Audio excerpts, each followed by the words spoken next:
Hey, wonderful. Such a beautiful walking. So quiet.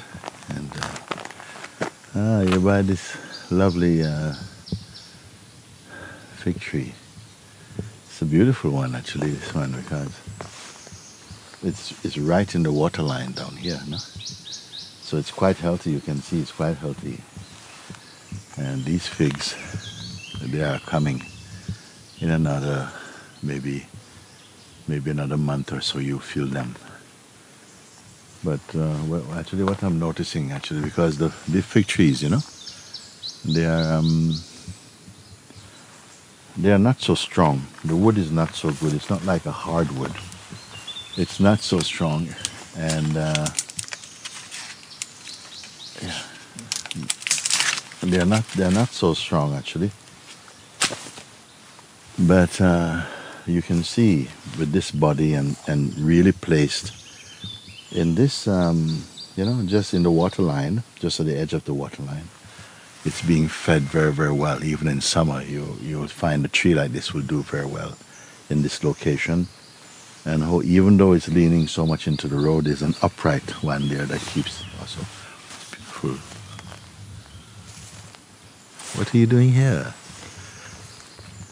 And these are eucalyptus now. Also, these are very big. This one particularly is quite beautiful. And you can see that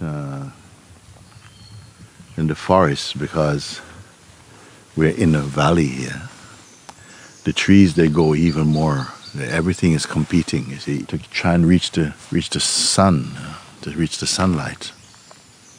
And that's what creates this lovely cocooned feeling as you walk through the forest. You feel like you're walking in the valley of giants.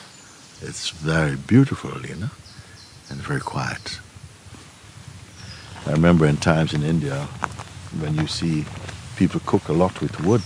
It's very beautiful. You see it along the roadside everywhere, even making chai very often, working with sometimes wood in the countryside. And you come to a place like this, because in India, the wood is not so abundant as it is here, like in a place like this. There's all this thing here, all this dried stuff here, no? All of this, can you imagine?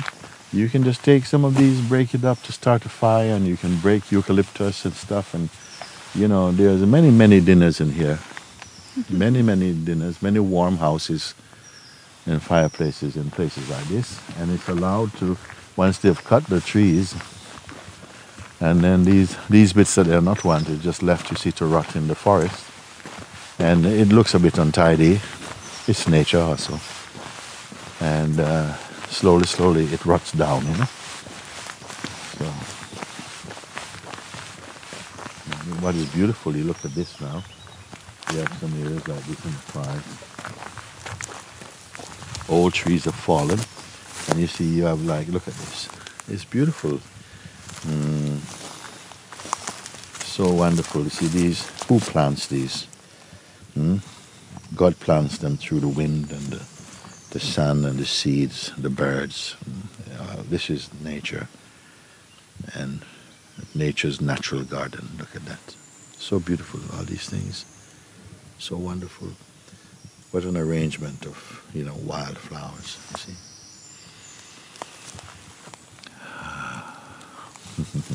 So beautiful.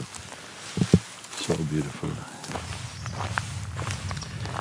These days, there are some things that we have to change because of the present climate in the world, where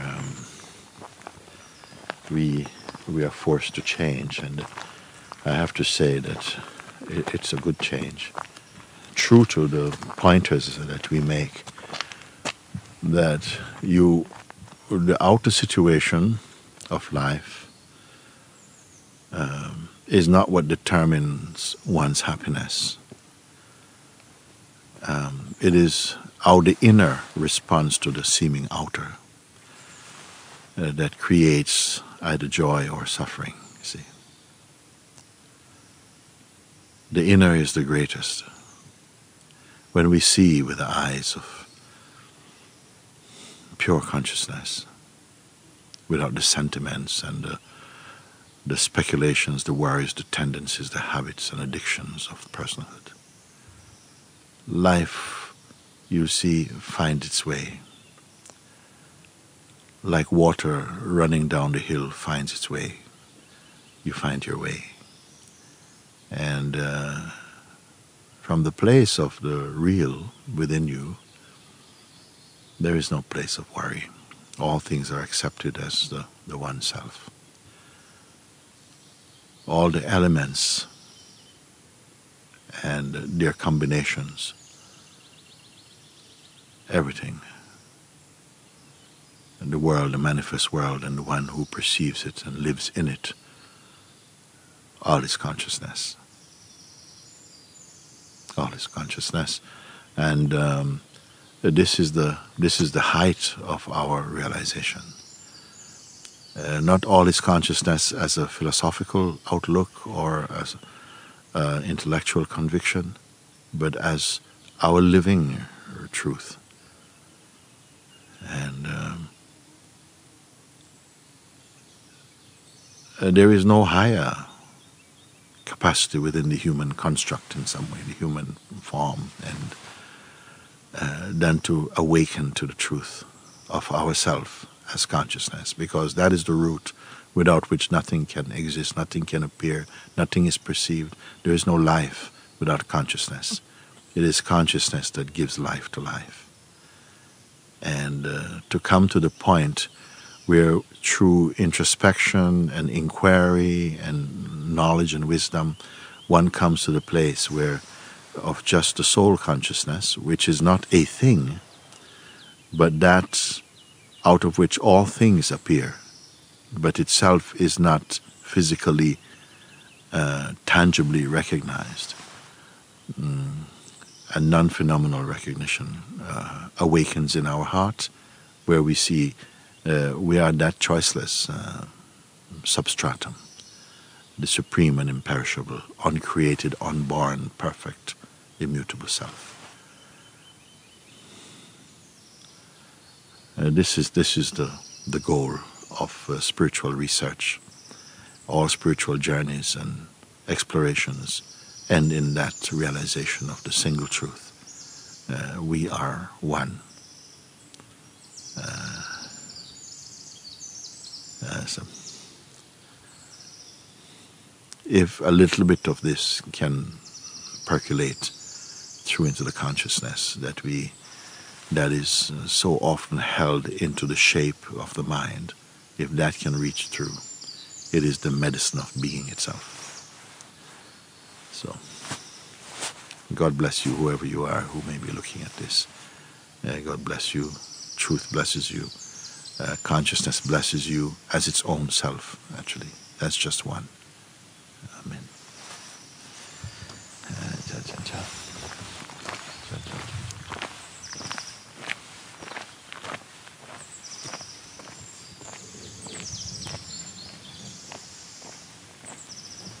You know, as we walk through the forest, you know, if you're not careful, it's easy, of course, just out of habit to think, you know, you're just walking through the same forest every day.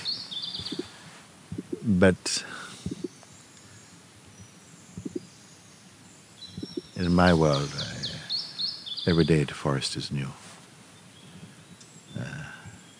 Because the consciousness is fresh. It's not today's consciousness. It's just ever fresh. And so it sparkles with sensitivity and joy. And everything arises and is perceived in this joy. And so you see the joy in them also, without imagination or fantasy. Actually, I see that, you know, life in its physical manifestation is always changeful, you know.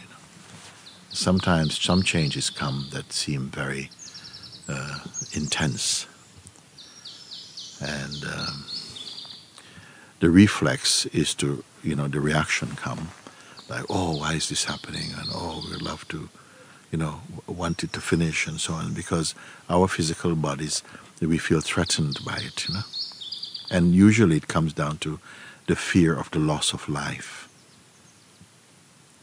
But even if the death of the body is not really all that death really means. In fact, that's a very small thing, actually.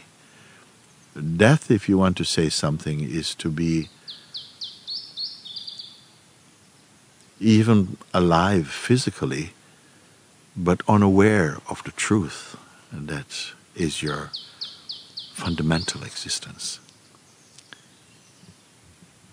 To live in the narrow realm of the mind. I say narrow because when we are identified with personhood, it might seem to be, oh, it's such a big world. Yes, it's big in size relative to a person, you may say. But the way in which we perceive is very narrow, very often shaped by conditioning and so on, you see. But when you see from the true light of consciousness, the light that creates and reveals all these things, it is not the biological life that is representative of life. Life is spirit, and life is the dance, the power of the vital force that is the animating power of all living things, and the Spirit of God, the Spirit of truth, you see? Together I call just consciousness, including the elemental forms also. There's a oneness in it. Of course, if you look and say, but, you cannot say things are one, because even if you look only at trees, a eucalyptus tree and an apple tree are very, very different. Yeah, yes, different on the surface of things. But when you understand that if you reduce things right down to their elemental form, and even the DNA of the elements are one, and I call that consciousness. And there's a way within you, your own being, in which that just speaks as pure truth. It's not something you deduce only with your head, but it just resonates with the quality of truth, you can say. So when things, in the light of saying that, when things appear, some situations we don't expect or feels to threaten our projection and our desire to live in the way that we largely imagine, then it feels like, oh, it's a curse. Why are these things happening to us, and all of these things. But if we change our attitude, when you're seeing, in fact, from the deeper place as consciousness itself, every change, even those that comes through strong suffering states, you may say, if you want, or felt to be challenging, met with the right attitude in your heart, and as from the place of the impersonal consciousness, everything can be transformed into a gift. It's just a way of raising to higher levels of consciousness. I really wish to say this, because if we see it only personally, yes, it can be very gloomy, in fact, very, very deeply unpleasant. But seen with the openness of consciousness that is not trying to figure things out all the time, but resting in the might of your being, you see what nature is doing. And it is always, not just nature as in the physical nature, but the nature of the life, even through the mind, in its seen in the true light. It's blossoming. It's blossoming. Yeah. Well, that's it.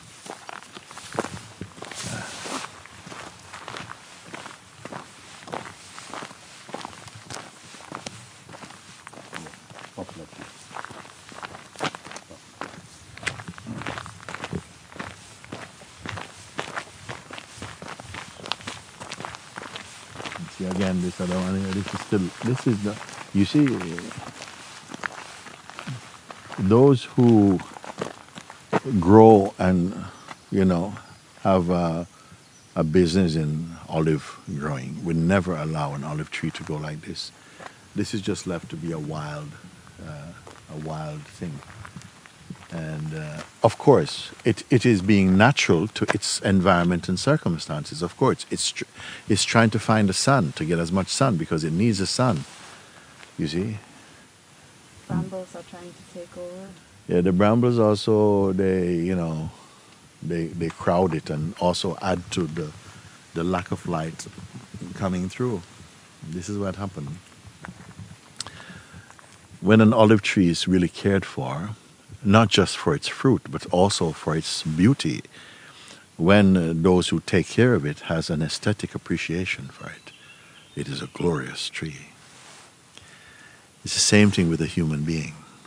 When we have, you know, a sense of the beauty of a balance and harmony of a life that is expressed in wisdom and deep appreciation of its own source, a life that is rounded and healthy. You know, it's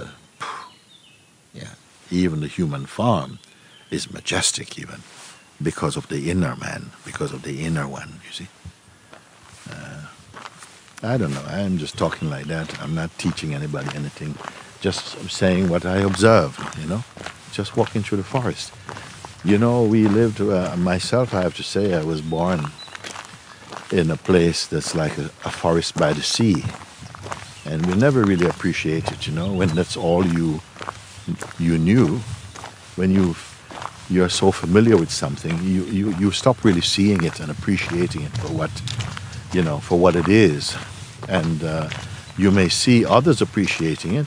We used to have tourists coming to our town, Port Antonio, in Jamaica. Many tourists in the early days. Many Americans would come there. The ships would come and so on, and they love it. We have a harbor, which is claimed to be the 8th greatest natural harbors in the world, and lots of bananas, sugar cane, coconut is shipped to different parts of the world from there. So people would come and, you know, they appreciate. And I even told you one time, I said that one time we were working, a bunch of children, you know, we were playing, you know, cricket on the road at the back of Love Lane. A few of us, I don't remember clearly, it's vague, you know. And some tourist people were coming by on this quiet road, and one of them said, "You live in paradise. You live in paradise." And we were playing, "Oh, thank you," because we knew they meant something nice as a kind of compliment. But we could not really appreciate and absorb that, you see. You live in paradise. And it was only after many years later when I had the opportunity to travel abroad, and first place I've traveled to is in England, United Kingdom, and lived there for some years in the city, you know, of London. And then the first time traveling back after maybe 5 years to Jamaica. And as we are coming into along out of the Blue Mountains and along the coast, as we turn one particular corner on the hill, then the entire harbor and the town of Port Antonio comes into view.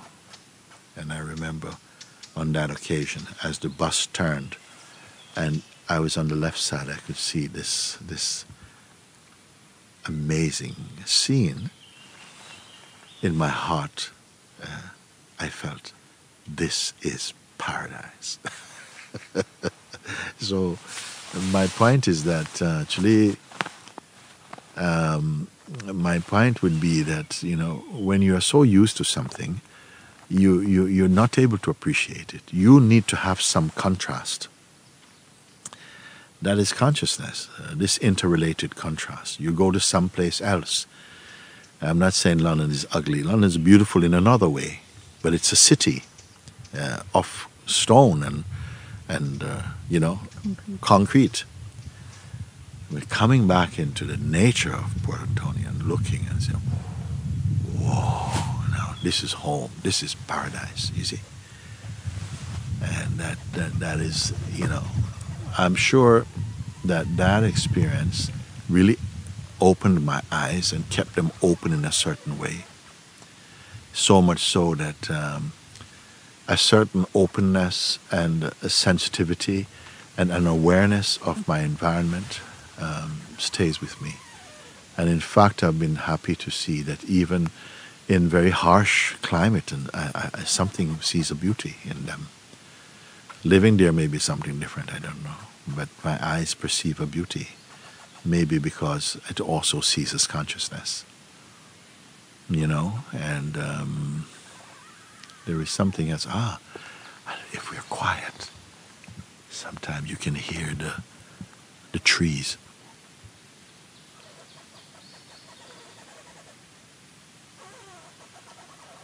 That's not a bird. The eucalyptus tree is singing.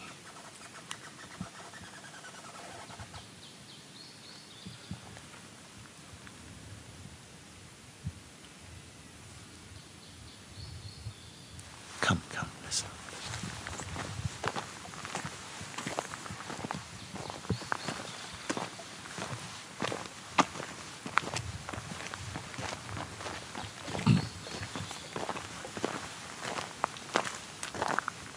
Maybe it's these ones.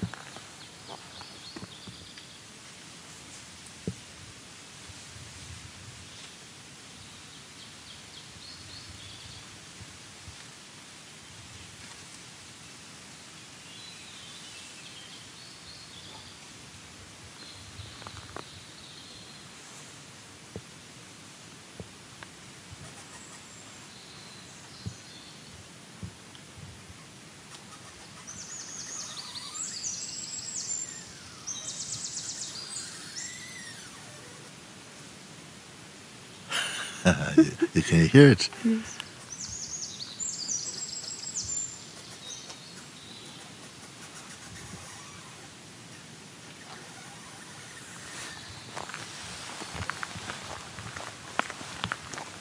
I don't know why I'm tiptoeing as though the tree cares.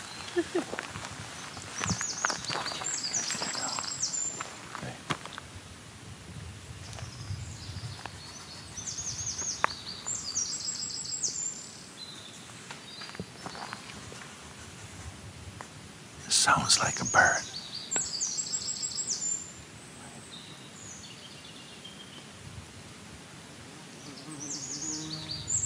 And that was a bee.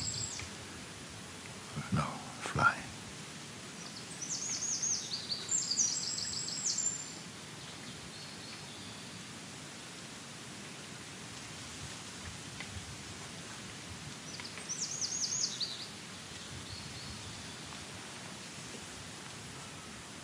I don't know if he's become shy, but come on, say something.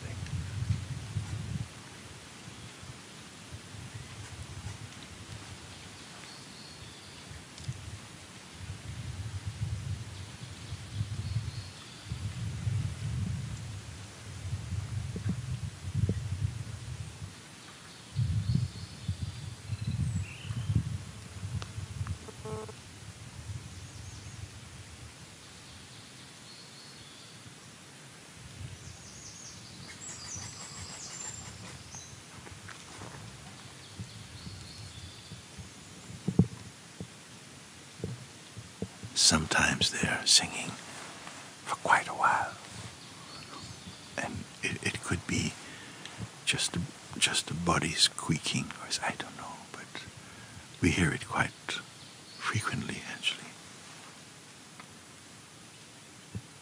And strangely, sometimes you think it's just wind,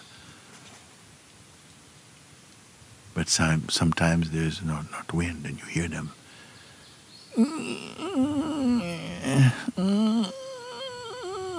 And just groaning, isn't it? Okay. Let's not disturb. Okay. if I may just continue what I was speaking, no? So about this, the situation where I told you these people came and said, you know, you live in paradise, you live in paradise. And we were saying, thank you, but it didn't really go deeply for me. And that I must have been about maybe 8 years old, 9 years old, maybe in those days. And I want to tell you what happened some years ago, maybe 4 years ago, here in Manti Sahaja.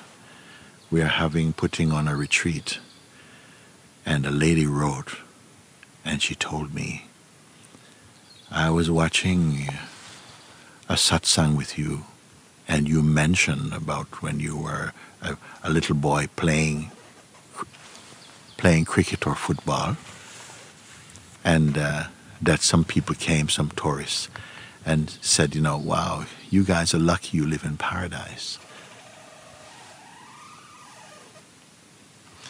And she said, it was me.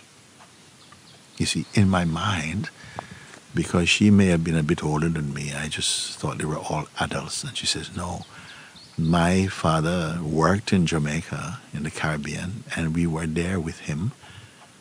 And we went to Port Antonio, and I was the girl who said to you these things. And I want to tell you what, she actually came to satsang. What is that about? So beautiful. This is the ways of consciousness, you see. So beautiful. So that was about really sometimes not being aware and able to appreciate not just where we are externally, but who we are internally. We can miss it entirely. And also, maybe for lifetimes, this show is going on. And but you're not showing up in your own movie. I told also, now she's singing now, pure opera, look.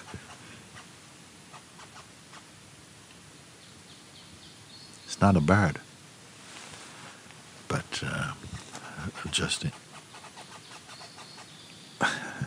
just to share one last moment, I think was the time when I said, I went for dinner. I rarely go to people's houses for dinner, you know, but one friend, she invited me for dinner, and I went in Brixton, in a little apartment above a shop on the high street. She cooked a lovely meal, and then at some point I asked, please excuse me, I want to use the bathroom. So she told me where it is, and I went to the bathroom, and on the way out, just before I turned off the light, I could see in the hall opposite the entrance, there was like a blackboard, and on it was written some words, and the words said, Mama, how can I be sure that I am not already in heaven and that all of this is just a dream? So I hurried back to the room, and we sat down. I said, please tell me, where did these words come from? And she told me, my son, my little boy, maybe 4 or 5 years old, he said that. I didn't quite understand what he was saying, but it touched someplace inside me, and I wrote it down quickly. And so I said, wow, it's amazing, children, huh? Amazing. So some years later, in fact about maybe 4 years ago also, I happened to be back in London with Mohan.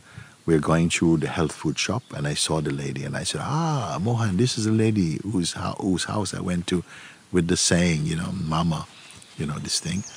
And she was there, and she says, yes, but he's denying it now. He doesn't want to know now about that, because he's embarrassed about this. He's not wanting anybody to know that. Can you imagine? Now he's kind of Mr. Cool. He's a teenager now.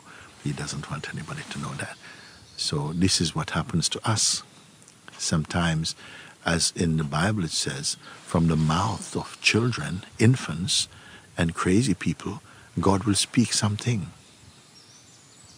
And keep this wisdom away from the learned people, the wise and intelligent people in our society, and choose little children, infants. I will speak those words, you see. Reflect. Okay, thank you. Okay, let's go on.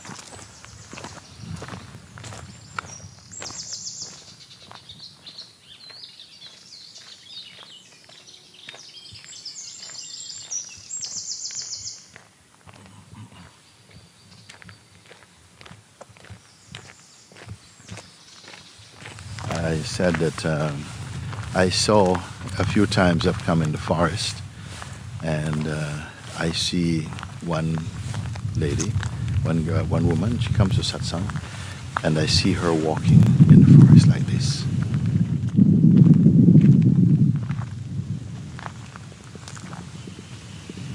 Just by herself. And there's an urge inside me to ask her, I see you walking in the forest like this, and something wants to ask you,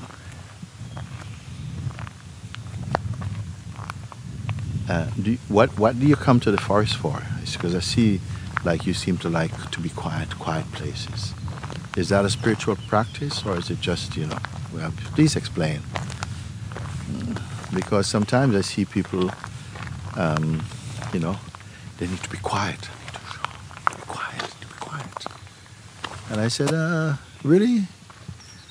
It's understandable that if you work in a very noisy environment and so on, that one appreciates a bit of silence, a bit of quiet in one's environment, outwardly at least, But I often wonder if people are attached to, there's some people, they move to the countryside and they love quiet. It seems like it's become like an obsession, like quietness, and it's a kind of like they don't want not speak so loud, or yes, it's okay, just, or that the cat is walking across the road, and I said, what is this? Because it appears as though there is this honoring of outer silence, like by keeping the body quiet is keeping the mind quiet. And there may be something in it, I don't know. But I don't think the body being quiet is the natural route to making the mind quiet. I feel there's more strength that if the mind is quiet, then whatever the body is doing, there is a quietness to it, whether it's moving quickly or not. I give an example that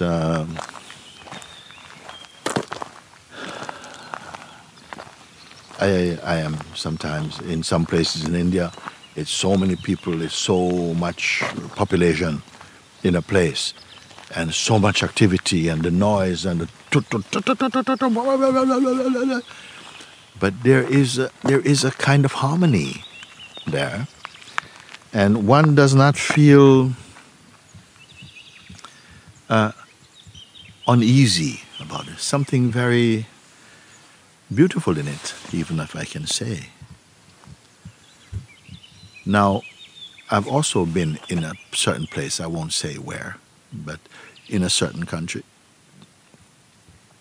in a place that is very quiet. Some houses are there and it's like very, very quiet. But I'm walking down there and I just see the curtains moving. And, like you're being watched because you feel like... Then I realized I'm a stranger. I was not thinking I'm a stranger. I was not thinking this is strange. What started to feel strange is this kind of, hey, come out and say hello if you want. But it was just, there was an uneasiness, like you're being watched. So that was not quiet at all. It was like, this is our quiet. Don't you come here and make any noise.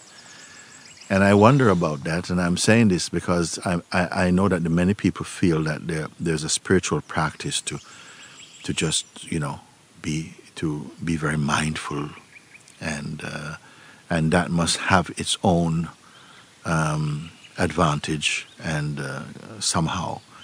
But when we make it into something, some external action carries so much inner implication, I wonder.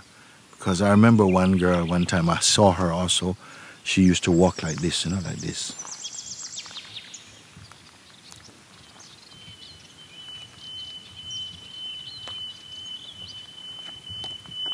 I saw her walking like that.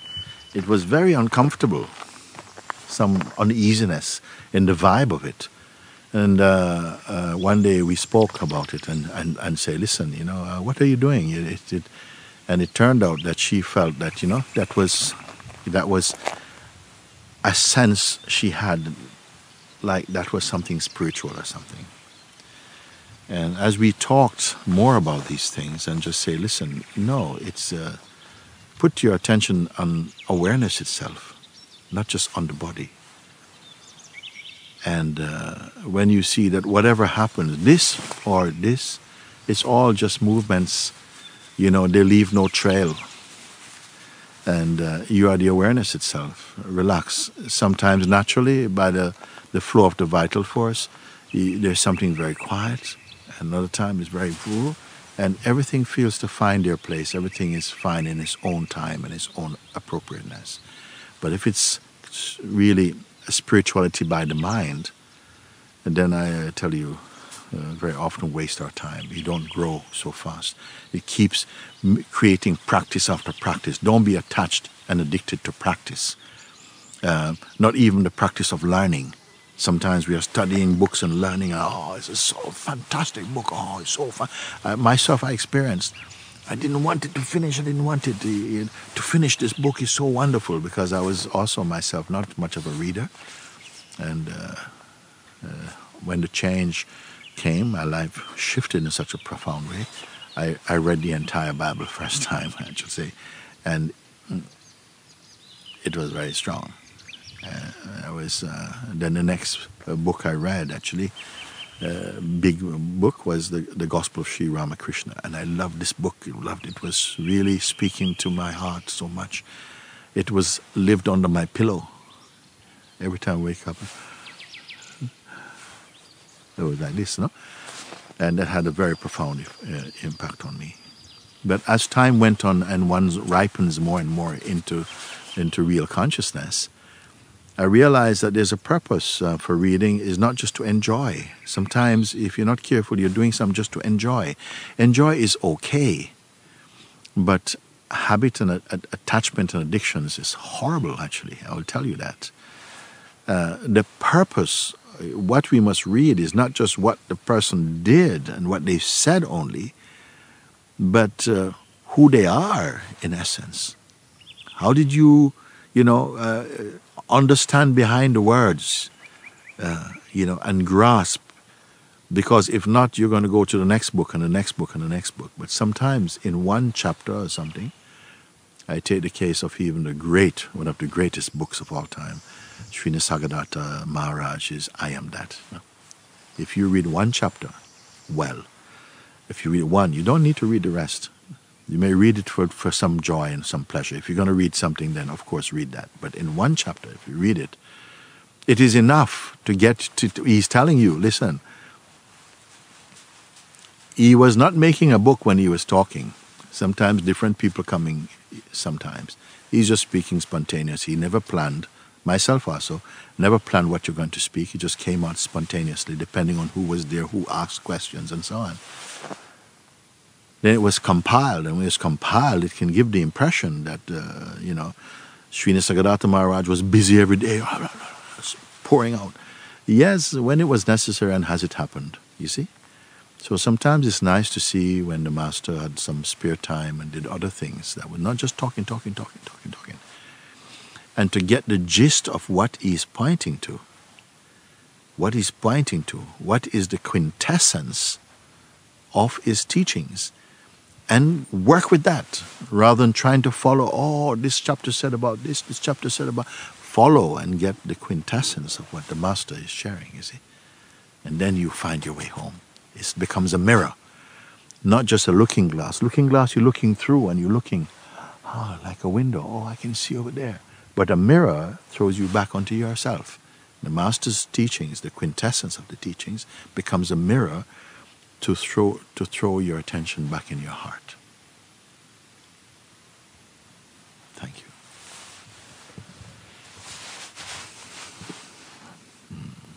Guruji, I just feel so full of gratitude for everything you give to us. Incredible gift to the world. I don't have a feeling that I give anything to the world. You can say, what is offered? What is offered? I cannot give what is not offered. When what is offered is accepted, then you can say, I gave, I give. This I that gives is really not the person. The person had to be given up for real giving and real receiving to happen, you know. So there isn't a person to take credit. Whoever you may call Mooji, if you see Mooji as this person, this guy, he's not the one. He's not the one. He would be just a fake. It is just consciousness. And I'm not saying, oh, consciousness, go to, no, the consciousness is here. Consciousness has reclaimed its property, okay? The consciousness had reduced itself to the idea of being a person. And the person became effectively a squatter in this house. It was not doing well. It did not handle the house well. So consciousness has moved back in. The person actually merged in the consciousness it really is. The consciousness is speaking. The consciousness is not a person. It is not personal. But it understands the person. And also there's still some things personal play happens here that creates a certain sense of uniqueness in this body and so on. I don't mind that. It's fine. I'm not trying to kill the person. You know, the person has largely become insignificant. It loses its singing tree. It loses its authority, so to speak. It's become a little bit of a foreign body. Okay? And more, it's the same. What I'm speaking, I'm not making any claims. I'm saying it is the same. It's one consciousness, and the one consciousness here, as in me and as me, and the one consciousness in there is the same in you and as you, in the same one, is somehow conversing with each other and enjoying its familiar oneness. That's all. Thank you. Thank you. Yeah. It's very, very, important to say that. Yes, of course, when the consciousness is expressing in such a magnificent way in a form, of course, we naturally want to honor the form, but mostly because of what is coming through the form. Not just the form in itself. The form is only matter, and the life force is only energy. But the truth is spirit, and all three are necessary somehow for this manifestation of grace and consciousness to express itself. No? And but of course, when I say, then what difference is there between yourself and Papaji and Ramana? It's a difficult one to speak in the way that often the world listens. There is no difference, nor is there a difference with yourself or anyone else, with what a sage truly is. But there's a huge difference in the fact that in one body, the consciousness is awake to itself, and perhaps in another body, it's still sleeping and dreaming itself to be something else. That is a huge difference in expression. And nevertheless, fundamentally, even in the greatest ignorance, the same unpollutable and unpolluted truth is there as the substratum. And if life is worth anything at the highest level, it is to awaken to that truth and to live in and as the truth you are. Like this. This is satsang, in fact. This is satsang. This is true religion, in fact. Is to find and worship the God that is also manifest in here. That's not a personal statement. That is not an ego-centered statement. God is everywhere. I don't believe in a God that is only somewhere up there. No, God is everywhere. That is my experience.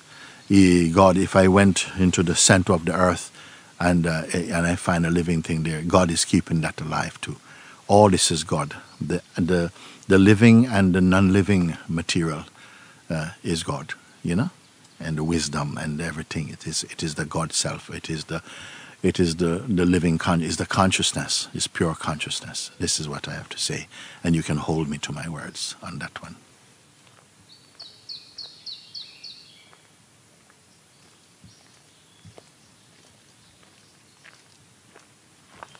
There's so many things happen here. On maybe few people would be aware of what a day could be like. One of my days. I am not aware beforehand. They are totally unplanned. But even where they are planned, what unfolds at the time of the hour of the planning to be executed, everything here is totally spontaneous also. So the plan is only written in chalk. What is written, what comes out in the end, is something worth observing and remembering. And this unexpected quality